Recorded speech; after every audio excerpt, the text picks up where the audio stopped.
Hello, beautiful people. I am Dani Wigfall, and I am so excited about our next guest. I am so happy that I got a chance to snag some of her time. So, our next guest is a licensed marriage and family therapist, and she has over 35 years of experience at doing this. Okay. She knows what she's talking about. She is the founder of Joyful Life Institute, which is located in the Dallas Fort Worth Metroplex. And I am so honored to have her here to ask her the questions for you guys. So please let's welcome Dr. Michelle Richards. Hi, Dani. It's so good to be with you. You are so delightful. I love your energy. Thank you. Thank you. Thank you. Thank you. Well, I'm so happy to have you on the show. I'm so glad I got a chance to snag some of your time for this. And I kind of want to jump into that moment in time where a couple is just kind of starting off. So I got a nice list of things that I think should happen. First of all, I think they should go to premarital therapy. And I think they should go to premarital therapy for real. Because sometimes they will go kind of cursatory. They're thinking, oh, we're going to get married anyway. They're not thinking about what errors may come up. But this is a serious thing that they're entering. They're entering into a lifetime contract. Of course, you can break the contract, but you want this contract to work. And so my best advice is go in with the idea that you are making a decision that are we compatible? Are we truly going to make it as a couple for the long haul? And I know that sounds terrible because everyone's so excited to get married and the wedding machinery is on the move and it's going and you can't disappoint your parents and all your friends are already invited. I'm telling you, that little embarrassment sometimes is worth it compared to a lifetime of misery, right? So the other thing I would say is ask a lot of questions. Okay. Know the person. You think you know them. Here's what I used to do when I dated. I used to, everything that the other person liked, I tried to get interested in. And before you knew it, I used to be like, yeah, me too. When after that person's gone, I'm not even interested in that. So it's important for you to figure out who he is or she separate from you. Ask questions to figure that out. Ask a ton of questions. I actually have a list of questions. I'll put it on my website so they can go to that. I'll make a link to it, joyfullifeinstitute.com. But there And we'll are, share it too. yeah, there are a number of, I ask a ton of, actually, they can also get it on my blogs. It's free. There are two sets of questions. Ask every question.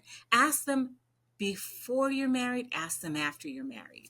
The next thing I would say is, and this I've never heard anyone say before, but I think this is important. Ooh. You want to see how your partner gets angry.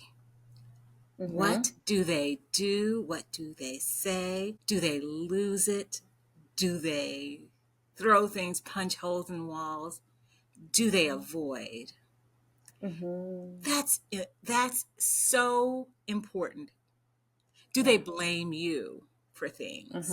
And just, I want to add to the avoid piece that I think a lot of people, especially when they're just first engaged, do the avoidance thing because they don't want to rock the boat. They want to get married. They're being pressured to get married by peers and their family members. But you do want, conflict does not have to be conflictual. So you can confront someone, I should say confrontation rather. It doesn't have to be conflictual. You can, but you should talk things through with people so you know what you're signing up for. And I need to see if you're going to turn on me when you get angry. and I need to see if you're going to shut down on me if when you get angry. And these are things you can work on prior to getting married in premarital counseling. And I want to also know the family dynamics, divorced, Yeah. traumas, histories of marriage, reasons for Mm. divorce previously. Mhm. I want to Mhm. know the family dynamic. What is the pattern that your family does, the dance that they do, that I'm going to enter and be a part of so that I can understand to accept and reject roles. Ah. Yeah. Yeah. So Mhm. yeah, I said traumas. Let me underscore traumas Yeah. because traumas are what triggers people. That's what causes a lot of conflict. Is not just your differences, but it's those landmines in relationships that people are unaware of. So let's say the couple they ask all the questions. They go to your blog and they start asking the questions, and then they Mhm. start hearing some things that they don't necessarily want to hear from their partner. So would you suggest that maybe they go to premarital therapy or counseling after that? And then what does that look like if so? I would say that the first thing that they would do is really sit down and have a serious conversation with their partner about this. If they feel that the conversation is going nowhere, they're not resolving anything, they should go to premarital counseling. Again, I suggest premarital counseling off the bat. So Yeah. that can come up in during the course of premarital counseling. In premarital counseling, what I do is I do a thorough assessment. I assess your similarities and differences so that we Mhm. can go over it in the areas where you may have some differences, like, for example, the way you think about money, or maybe it's the pattern of conflict that you have. Then I will dig deeper in the areas that need a little bit more work. I will provide you with skills. I am the skills queen. I have so many skills that I can uh, provide to you. So it varies. It can be as simple as maybe mindfulness if there's anxiety, all the way up to conflict resolution and communication skills. Maybe a way to think about or talk about money and figure out, coming to a resolution. We've got Yeah. tools to help you come to resolutions. No, that's good. So, what if you have, because I've seen this a lot in my practice as well, where there's one person that's like, we need counseling, we need therapy, we need to talk to someone, we need a coach. But then the other person is kind of like, maybe dragging their feet or they're completely resistant, they don't want it. What do you say that people should do in those scenarios when someone wants to have counseling and the other person doesn't? Well, that's a tough one, right? Because each of us has autonomy. Each of us has the right to make a decision. So I liken it to a board game, right? You Mhm. get to make your move, which is the request for change, and the other person gets to make their move. It can either be a yes or no, or maybe later, right? And anytime they don't say yes, it's a no. Okay. Anytime they don't say yes, it's a no. So if they're saying no, I would say if you will be coercing them if you go further, and coercion is not a bad thing if it's for the benefit of the whole, Mhm. but you can explain to them why this matters to you, and you can set your own boundary. Mhm. Like, if this is a deal breaker, let them know. Mhm. Mhm. As I said earlier, you are in the wedding phase. You are not looking for deal breakers, but some things should be deal breakers, right? Possibly a deal breaker is, I want kids and you do not. Yeah. Possibly a deal breaker. In no way, shape, or form will I ever have kids. And I know that I am very, let's say it's the woman, maternal, or paternal, like there's some guys who do want to pass their legacy on, Mm-hmm. then that's a deal breaker. There is no way to get around it as much as you love this person if that is your goal. I mean, if they're staunch about it. But if it's something that's about an opinion, I was going to say a value. I think, most people hold on to their values, but let's say that there may be some faulty thinking in it. One thing that I can think about is people who start out distrusting versus people who start out trusting, right? Or people who, because of that trust, then they don't want to have a social life and it impacts their present. Then I would want to look for what's at the core of that in premarital counseling, because that is probably a faulty lesson that they learned during childhood Yeah. that they haven't unlearned, and it's causing them issues currently. If it's not with not I'm fine being alone, it's certainly an issue with your partner. Yeah. Got it. Mhm. Yeah. Yeah. That's good. So, when it comes to therapy and the work that you do, what are some commonalities or some patterns that you are seeing between or across different couples? What keeps Right. coming up? That's a good question. I think that couples tend to give up too soon. Mm. Okay, so I'm old school, and I really believe that what I have seen too is that people will break up, they will find somebody else, Mm-hmm. and within a year, they have the same issues. Yeah. So if you are withholding in your communication, and or what we said earlier, that you have no friends, Mm-hmm. you don't trust people, very few people that you trust, it's going Right. to show up in that next relationship too.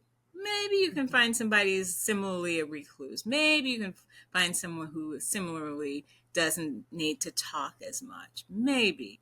But most likely, whatever that unhealed issue is, it's going to Mm-hmm. show up in relationships again. So, my thinking is, why not just stay in the relationship that you're in and Mm-hmm. do the hard work, maybe the long work, to figure it out so that there's full healing and the relationship grows exponentially as a result of that. Each time you resolve something, it grows. So why Mm-hmm. not stay and fix it? Now, my caveat, don't stay in abusive relationships. I'm saying Right. that unequivocally, Yep. Mm-hmm. that it may be dangerous for you to stay in Yeah. abusive relationships. And so I'm going to tell you, the people who are in abusive relationships are the most committed relationships I have ever seen. But Yeah. these are relationships that are not healthy and very dangerous for the person. Mm-hmm. Now, I said don't stay, do whatever you want to do. But my thinking is the earlier you can get out, the more likely you will protect your life.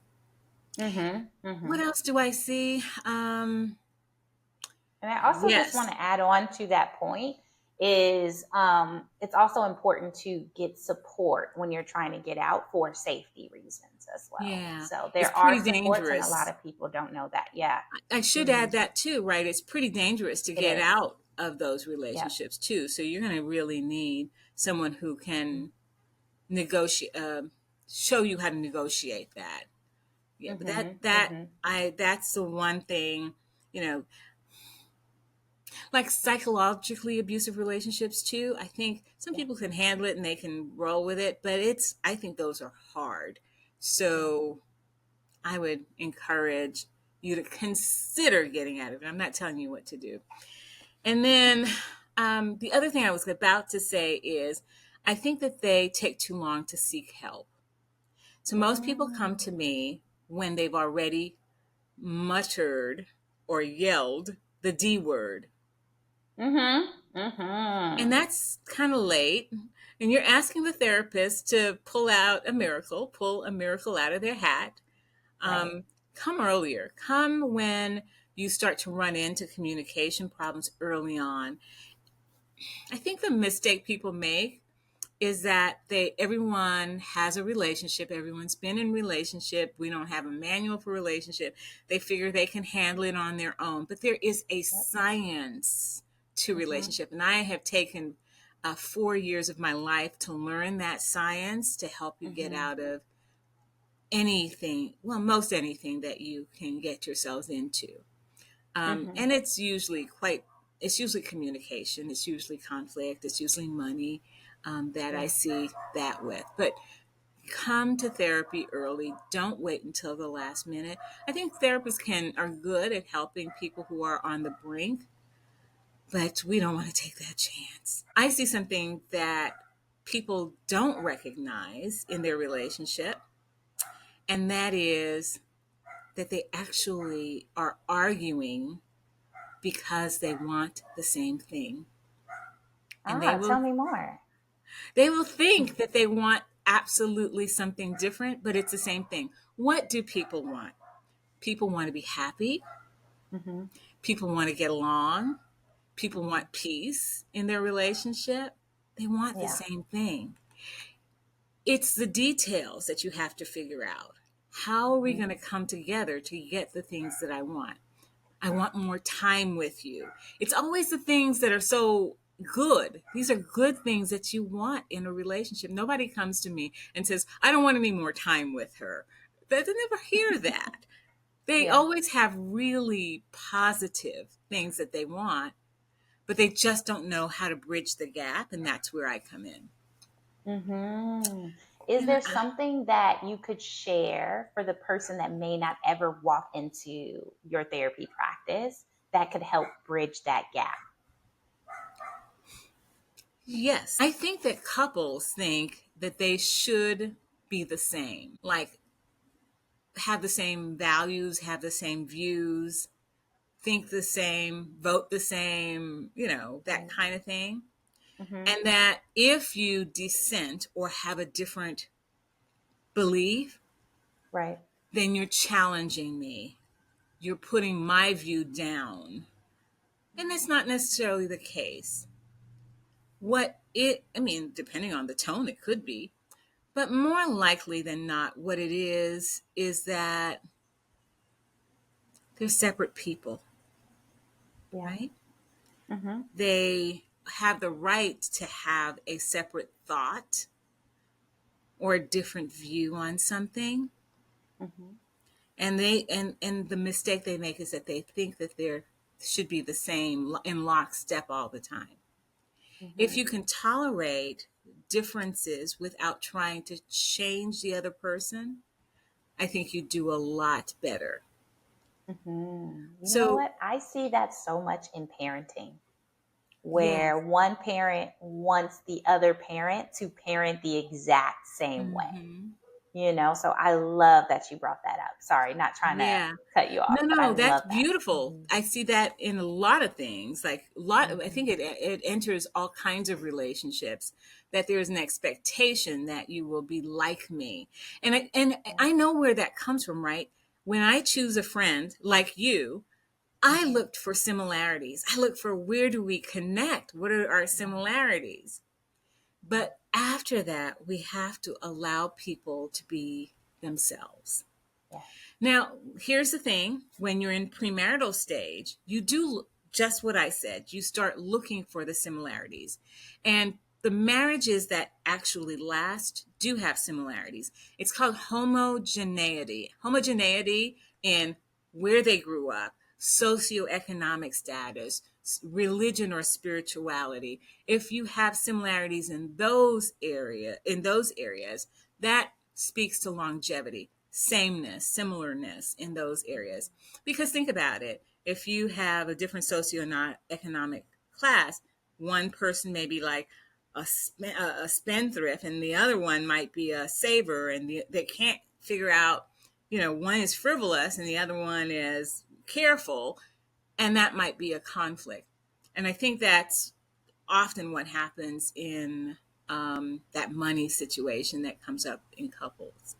I feel like So even sometimes you can be from the same socioeconomic class, and the way you spend money would be different too. that's right.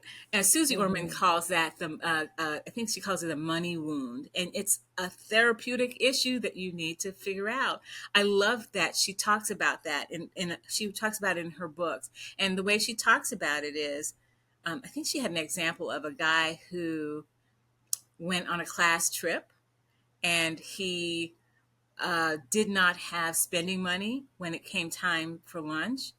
And Mm-hmm. so he felt very bad about that. And he allowed that trauma, maybe a small t trauma, but trauma to dictate his life, therefore, going forward. So he became the spendthrift who, anytime the friends went out, he was dishing out all the money, even though he couldn't really afford it, just to resolve that humiliation from childhood.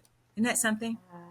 Oh yeah, yeah, Yeah. yeah, And yeah. people don't realize that they are still responding and trying to heal their wounds from childhood when they make decisions currently. And that can be problematic because you want to make present day good choices, you know?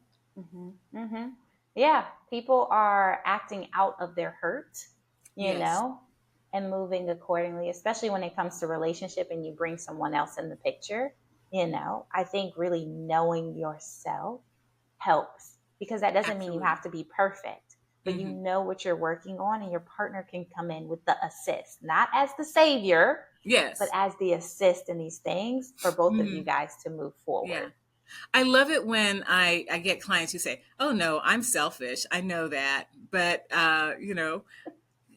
yeah, they tell the truth about themselves, and then you can Yeah. work from there. Do you love me despite the ways in which I'm so? Am I? Do I have good qualities beyond that? Mm-hmm. You know, Mm-hmm. and the Yeah. selfishness Yeah. may just be that they take super good care of themselves. You Yeah. know, maybe they Mm-hmm. take good care of you as well. Mm-hmm. Yeah. Mm-hmm. Or maybe they forget about you. Or maybe they forget about you. But you have to figure out if that's something you can live with Very long true. term. Yeah. Yeah, And very if you can true. live with Very it, true. that's fine. Okay, another question that I have for you. So, we talked about counseling and therapy and things that couples, what they can do, things you've been seeing. But what are we just doing wrong when it comes to relationships? What are we not getting Okay. right? The very first thing I would say is that we recycle our family issues. You might not even realize it, but I like to do family genograms when I do premarital therapy or therapy with couples, Mm-hmm. because it's funny, but you can see grandparents and parents doing similar things, and that the unfinished business is that you're finishing their unfinished business. Tell me more. Yeah, it's kind of weird. So I've seen, okay, this is not, okay, I've seen, for example, women whose mothers had premarital babies. Mm-hmm. And then a grandmother had a premarital, mom had a premarital, and they had a premarital. And it's like, these things are trickling down, or the way that they do conflict. This is a big one that I'm seeing way too much now, Mm-hmm. where there are cutoffs on each generation. And so as soon as there's a conflict, rather than talking it through, working it through, compromising, collaborate, whatever you do, their go-to is cut off. If you hurt me, I'm cutting you off. And sometimes it can be for the tiniest of things. And Yeah. so I think that's one of the things that people get wrong, is that they don't realize, I think, that the conflicts started long before them, that Mm-hmm. it's not something that they produce, but the way of being has been passed down, and the Mm-hmm. way they handle the things that they handle. are passed down from generations. And so you may be fighting a battle that is not even yours. Mm-hmm. And so you've got to, hence why I think everyone should go into premarital counseling to explore what those things might be. Yeah, that's So that's good. one of the things that I think that folks are doing, making a mistake on. And earlier I said they go to therapy a little bit too late. I said this earlier, but I'm going to underscore this too. Because each of us is in a relationship, all of us think we know what a relationship is and how to do relationship. But relationships, you can be a part of those relationships and blind to the patterns and the interactions. And you Mm-hmm. may need a fresh eye to look Yeah. at what's going on in those relationships. So don't make the mistake to think that because relationships are plentiful, that you actually know how to have healthy relationships. Mm-hmm. There is a whole science to it. I took 4 years to learn. Yeah. Yeah. Yeah. No, and I say that too. I say that with some of my clients is like relationships is that one area where we just leave it up to fate.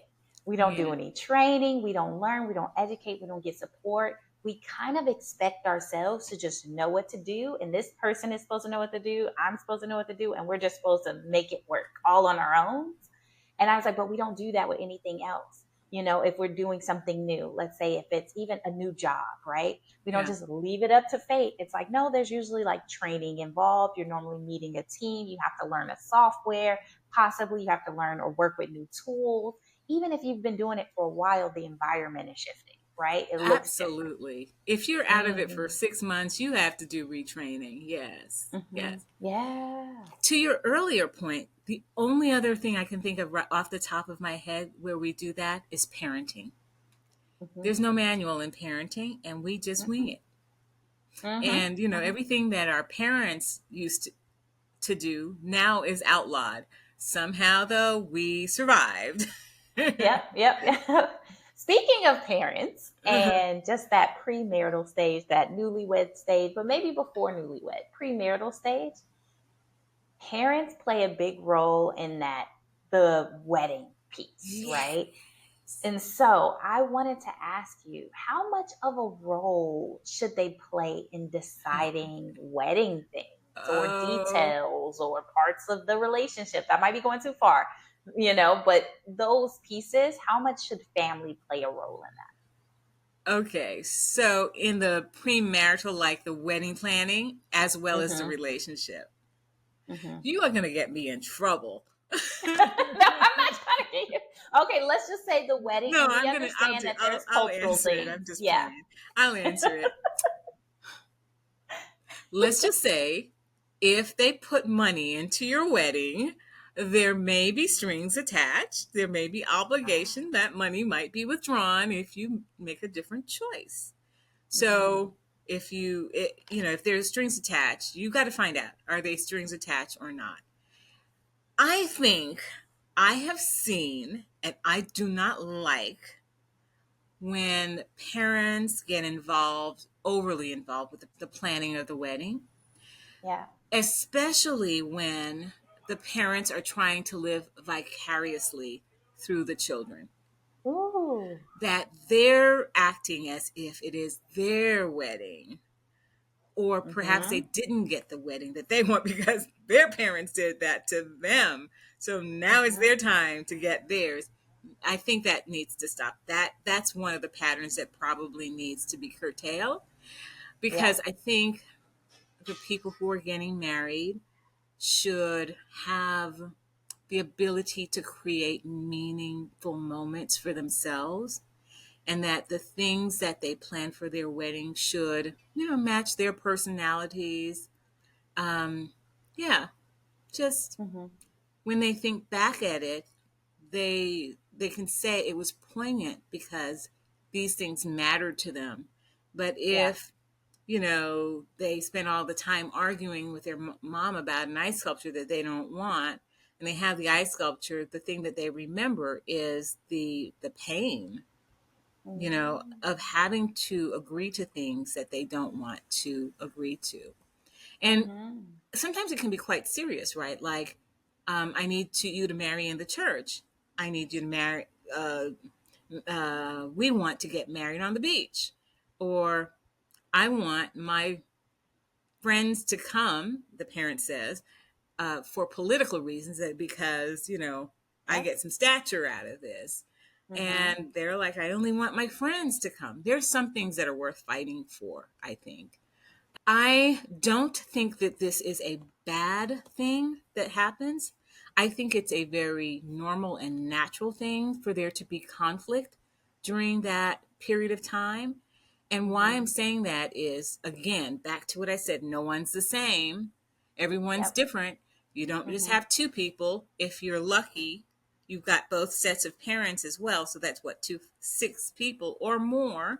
If the, grandparents maybe have a say, so imagine how much more different ideas can be passed around. Yeah. But keep in mind that this engagement period and pre-marriage period is setting the tone for your marriage. This is the skeleton for your marriage. How you do conflict right now is how you will do conflict going forward in your marriage. How you Mm-hmm. resolve things now is going to have great impact on your marriage. So if it is under my breath muttering, I hate her, you deal with her, that's what it's going to be in your marriage, right? Yep. um, if it's I'm going to give in all the time, that's going to become a source of conflict between you and your partner.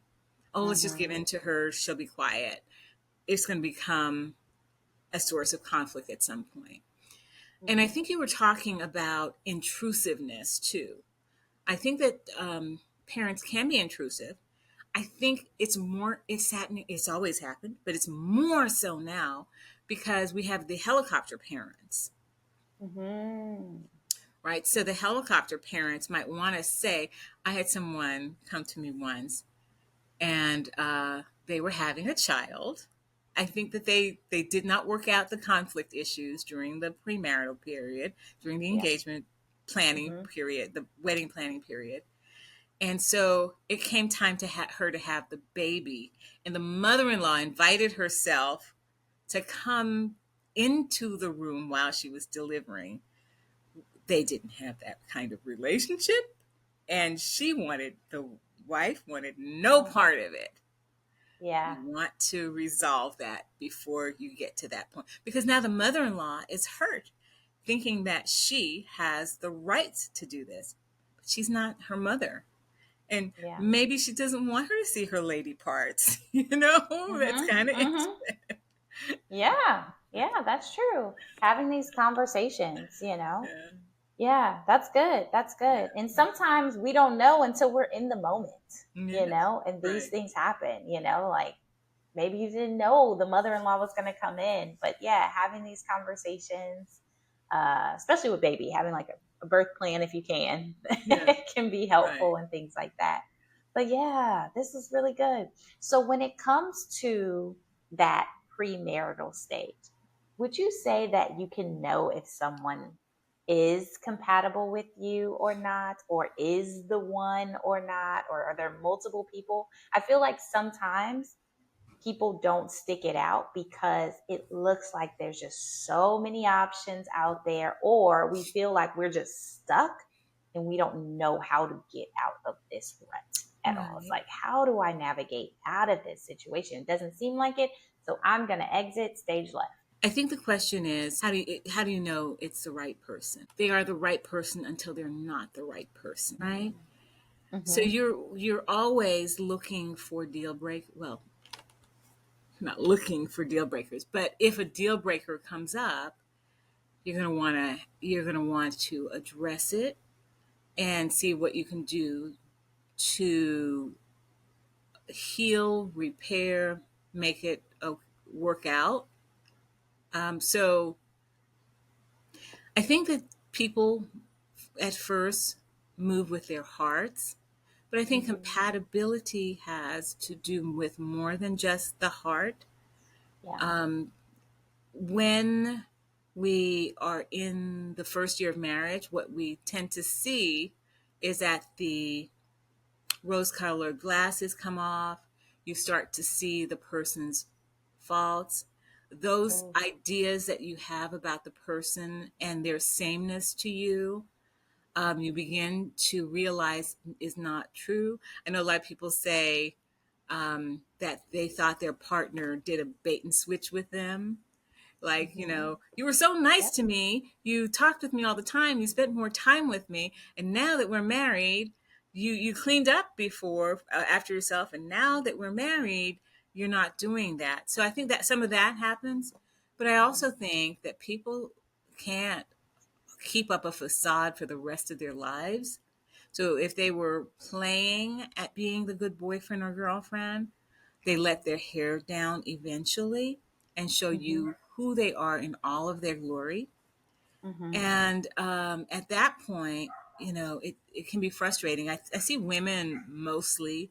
I don't have men come to me to talk about this often, but mostly women come to say they've changed and I've been requesting change and they're not changing, or they're changing Mm-hmm. temporarily and then reverting back. And that's a Mm-hmm. sign that, this is kind of who this person is and wants to be. And then Yeah. so this is not the question you asked, but let me just add this, Yeah. that what I would say is until that person who has changed their behavior and is not playing by the original rules, until Mm-hmm. they have some skin in the game, until they feel the pain of it, they're not going to change.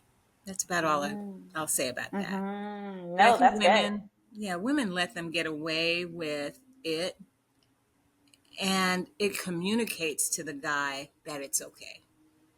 Mm-hmm. Mm-hmm. Yeah, no, that's good. This was all so good. Thank you so much, Dr. Richards. This was Oh, so you're amazing. so welcome. Yes, I have to have you back on the show because I could keep asking you questions and questions, but I know you have to go. I do have to go. So Thank you. I would love to have you back on the show. But before you go, can you let people know what you have coming up or where they can find you? Yes, it's been a pleasure being on this show. So I do have a program that's coming up. It's called Grow Together, Navigating the First Years of Marriage. And it's a membership program. I want to meet like weekly with you, do some group coaching with a group of people. In that group coaching, we will be going over everything that pertains to marriage. That first year of marriage can be a little bit challenging because Mm-hmm. that's when it gets real. That's Yeah. when all the differences start to show up and dissatisfaction may kick in because this might may say to yourself, oh well, this isn't what I signed up for. It may take a little bit for that to happen because there is a honeymoon phase, but once that Mm-hmm. starts to happen, um, people start to question, well, did I make a mistake? And it's not necessarily a mistake, it's just that you have to gain new skills, and this is a way to do so in the company of other people, where you will be able to do your own lessons on your own.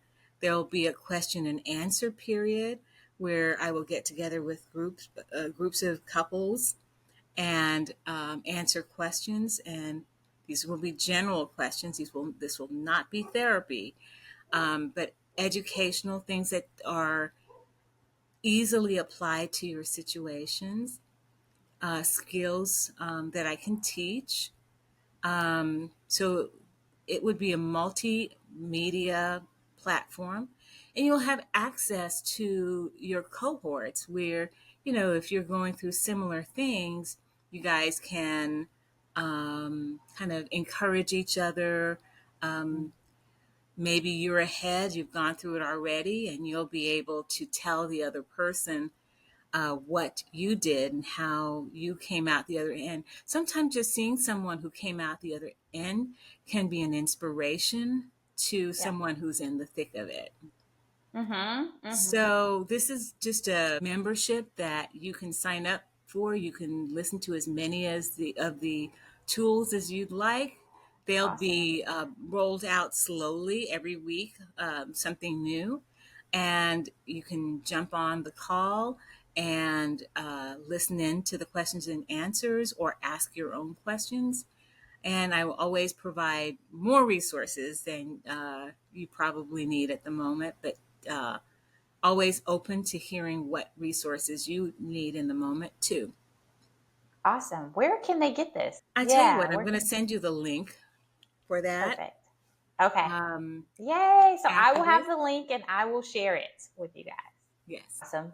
Thank you so much, Dr. Richards. It was so great having you on the show. Until next time, we will see you guys next Wednesday. Bye. Bye. Great to talk to you, Dani. Yes, so great Bye for talking to now. you as well. Bye.